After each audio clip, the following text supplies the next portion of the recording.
So I'm finding out this morning that one of the moderators, the lady that was up there, is actually Kamala's sorority sister. So you have the sorority sister, and then you have her best friend that is one of the execs. So now we know why there was a 3-on-1 debate. So we know that it was a biased debate. No questions asked. So you're celebrating for nothing, because she never did get to her policy. She never answered any questions. They never fact checked her on anything. I want to bring something else to your attention, because a lot of people are distorted in knowing what a real leader is. See, Trump is a real leader. A real leader is not perfect by any means. For my Christians out there, you know David in the Bible wasn't perfect. You know Paul wasn't perfect. Noah wasn't perfect. Solomon wasn't perfect. Abraham wasn't perfect. I mean, the list goes on and on and on. King Cyrus. None of those leaders were perfect, but nonetheless, they were leaders. See, a leader shows up. They don't hide from the people. She's saying that she's a part of the people. Then where were you for 3.5 years? You didn't show up. You didn't show up for the families that was in Afghanistan. You didn't show up. All you did was hid behind the keyboard all weekend and talk about the real leader that showed up. You didn't show up to the border. Trump went to the border, even though he wasn't president. He showed up to the border. And for all you black people out there, she didn't even show up to the NABJ. Trump showed up to the NABJ. You know, so the only leader that's perfect was Jesus Christ. But even back then, in his day, they would have called him an imperfect leader, because he didn't concede to their itching of ears and what they wanted to do. He wasn't all about optics. All he was about his father's business, standing on the truth. That's what Jesus was about. He's the only perfect leader. But you know, Satan, they manipulate you with flattery. That's what Satan does. He makes you, they manipulate, they polish themselves up to deceive you. See, Satan is the father of lies. Jesus is the conveyor of truth. And that's what we need during this time. It's time to rise up and speak out against the evil of the atrocities of this party. The manipulation, the gaslighting, it has to stop. And black people, y'all are sitting up here and y'all supporting this stuff. And this woman said that she wasn't doing nothing for black folks. She was locking up black men in jail left and right. And y'all still want to back her. So she's saying that it's time for a change. She is completely right. I 100% agree. It's time for a change, and it's time to get your administration, fire her administration, and move in Trump into the White House. Y'all, so it's time to put America first instead of having America last. So y'all, let's get out there. We stay prayed up. We need to pray during these rough times, and just keep your head on the swivel. And I'll check in with y'all later. All right. Can't disagree with one thing that based black conservative lady just said. That video got me fired up, which is why I wanted to put it at the beginning of the video. In this video, everybody, and thanks for coming to the channel, we're going to watch a little clip of a lot of fact-checking that was done on the Moderators and Kamala Harris since they didn't do it during the debate. But first, I'm going to leave you with another clip from this lovely lady here spitting facts, and then we're going to get to the fact-checking. The timestamps, as usual, are underneath the video. Let's get it. Remember that race is our ethnicity, but being an American is our nationality. So it really shows that there is a true party of unity among us, and I'm so grateful for that. And they're the party of the elites and the Divine Nine. So let's get into this. So the Divine Nine is basically a group of 9 black fraternities and sororities that swear their oath in secrecy to the sisterhood and brotherhood of their particular whatever fraternity and sorority they're joining. But they're all fall under the umbrella of Divine Nine. So basically, whatever chapter, local chapter that you are a part of, They get together monthly and they host meetings. And then on an annual basis, they'll have galas, festivals, Greeks, picnics, etc. Something similar to what Kamala Harris was attending in Washington, D.C. festival recently. So basically, in my opinion, it just seems like it's just a pay for buddies organization, because you don't need to join an organization to do civic duties and public service. So if you're joining this, it's really just basically for your own self-interest, your own benefits, influence, and to esteem you. So in light of Lindsay Davis being the moderator, which is Kamala Harris's sorority sister, I found other connections as well. So for instance, Letitia James, which is the Attorney General in New York with the civil fraud case against Donald Trump, is also a Divine Nine. And she also went to Howard University. Fannie Willis, with the election fraud case in Georgia, she's the DA of Georgia, also is a Divine Nine and attended Howard University.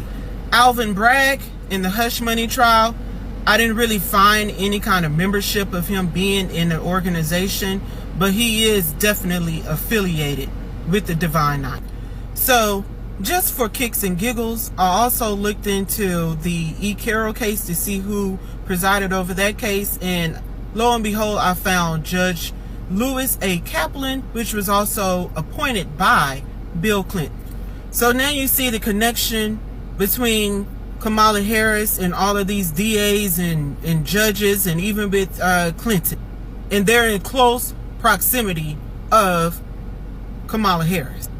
So let's get to the mainstream media. So besides Lindsay Davis, you have Abby Phillips, Rachel Scott, Joy Reid, Al Sharpton, Sonny Hostin, that is running the media airwaves. And they're all part of Divine Nine. So now just get to the radio. Who controls the radio airwaves? So you have Steve Harvey, Ricky Smiley, D.L. Hughley, and Roland Martin, that are prominent, I know, that runs the radio waves, and they're all part of Divine Nine. And if that wasn't enough, they had just inducted Michelle Obama into one of these Divine Nine organizations. So there's that. What we call these people in the black community is gatekeepers. That's what they are. Because they're controlling your media, they're controlling your courts, they're controlling the radio waves, and trying to influence their mind and manipulate the minds of the black community in this country. That is the reason why black people are voting one way, because of these people. But see, let me tell y'all something. And I'm talking to these Greek organizations. You don't speak for all black people. If you have personal bias, you need to keep that to yourself. Because when the integrity to do your job ethically starts compromising because you have oath and prioritization to your sorority or fraternity, then you either need to step aside or you need to step down. Y'all have a good day. It's wild what this lady just said, but all of it, the whole debate, when you look back at the debate, if this was the 1990s or 80s, this would have been like a sketch in Saturday Night Live, but in 2024, it's real life. Right now, what we're going to do, we're going to watch a small clip of some fact-checking getting done. Since the moderators didn't fact-check Kamala, we're going to. Let's get it. He said the baby will be born and we will decide what to do with the baby. In other words, we'll execute the baby. There is no state in this country where it is legal to kill a baby after it's born. In Springfield, they're eating the dogs, the people that came in. They're eating the cats. They're eating the pets of the people that live there. I hear you bring up Springfield, Ohio, and ABC News did reach out to the city manager there. He told us there have been no credible reports of specific claims of pets being harmed. You repeatedly falsely claimed that you won, many times saying you won in a landslide. Crime here is up and through the roof. Despite their fraudulent statements that they made, crime in this country is through the roof. President Trump, as you know, the FBI says overall violent crime is actually coming down in this country. But Vice Excuse me, President the Harris, FBI they were defrauding statements. They didn't include the worst cities. They didn't include the cities with the worst crime. Tim Walz and I are both gun owners. We're not taking anybody's guns away. So stop with the continuous lying about this stuff. We have to have a buyback program, and I support a mandatory buyback program. It's got to be smart. We got to do it the right way. Do you believe in the mandatory buyback of quote-unquote assault weapons? I do believe that we need to do buyback. Let's remember Charlottesville, where there was a mob of people carrying tiki torches, spewing anti-Semitic hate. And what did the president then at the time say? There were fine people on each side. And you had some very bad people in that group. But you also had people that were very fine people on both sides. Live and after the fact that we had our eye on. We know the moderators pushed back on former President Trump 5 times and on Vice President Kamala Harris 0 times. We fact-checked her, but they didn't. Time magazine was also forced to take back a so-called fact check of its own. That media outlet claimed Trump's point that Kamala Harris supported transgender surgeries for illegal immigrants in prison was false.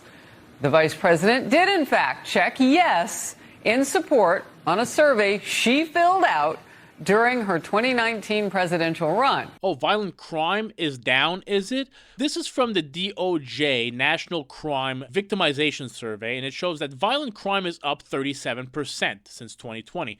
Also shows that domestic violence is up 32% since 2020. Might as well keep going.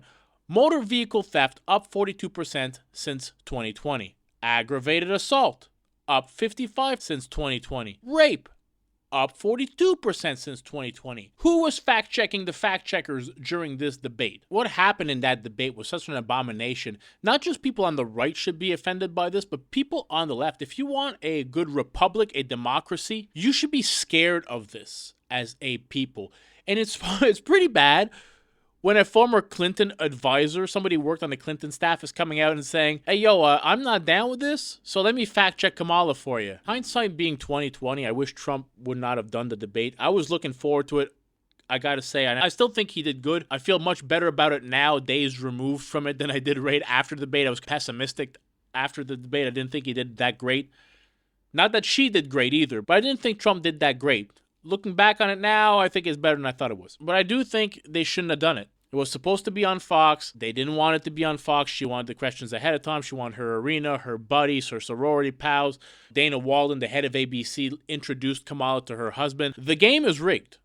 I just wished the whole thing would not have happened. But then again, at that point, she would have not done an interview or a debate till after the election.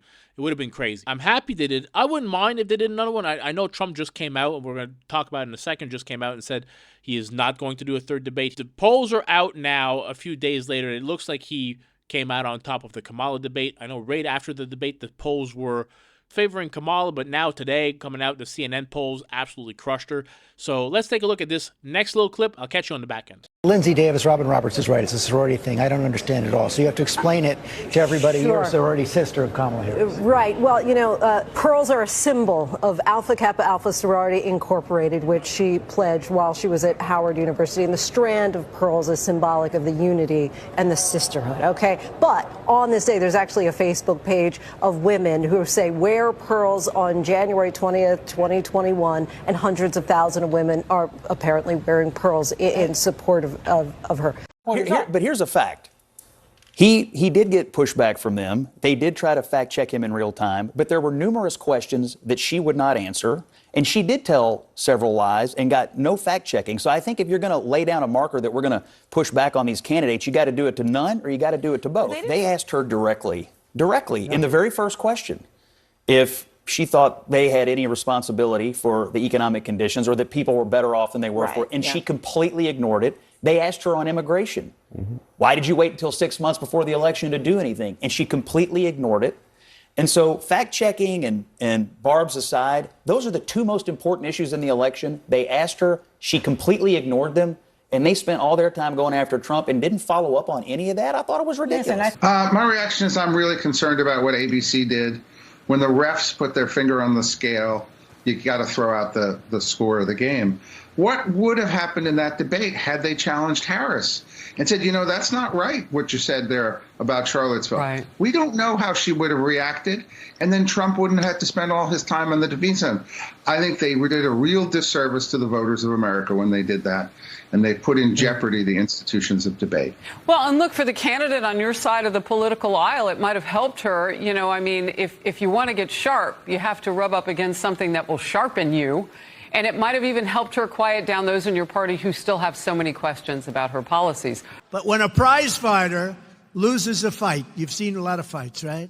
The first words out of that fighter's mouth is, I want a rematch. I want a rematch. And that's what she said, I want a rematch. Polls clearly show that I won the debate against Comrade Kamala Harris.